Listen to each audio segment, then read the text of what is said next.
এক লোক শখ করে খেজুর গাছে উঠেছে, কিন্তু গাছ থেকে নামার সময় আর নামতে পারছিল না। তখন লোকটিকে বাঁচানোর জন্য গ্রামের সবাই এসে গাছের নিচে ভিড় করলো, কিন্তু কারো মাথায় কোনো বুদ্ধি আসছে না লোকটিকে কি করে গাছ থেকে নামানো যায়। সেই গ্রামে একজন বুদ্ধিমান লোক ছিল, সে কূপের মধ্যে পড়ে যাওয়া ব্যক্তিদেরকে উদ্ধারের কাজ করত। সেই বুদ্ধিমান লোক সেখানে এসে একটি রশি খেজুর গাছের মাথায় ছুঁড়ে মারলেন এবং খেজুর গাছের আগায় বসে থাকা সেই লোকটিকে রশিটি ধরে মাজায় বেঁধে ফেলতে বললেন, আর রশির অপর প্রান্তে কয়েকজন লোককে ধরতে বললেন।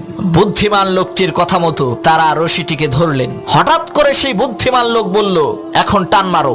লোকেরা রশি ধরে টান দিল, সাথে সাথে সেই খেজুর গাছে থাকা লোকটি মাটিতে পড়ে মারা গেল। তখন গ্রামের লোকেরা বলল, আপনি এটা কেমন কাজ করলেন, লোকটা মরে গেল। তখন সেই বুদ্ধিমান লোক বলল, ভাই এটা লোকটার কিসমতের দোষ, আমার কোনো দোষ নাই। এই একই টেকনিক খাটাইয়া অনেক মানুষকে আমি কুয়া থেকে বের করেছি।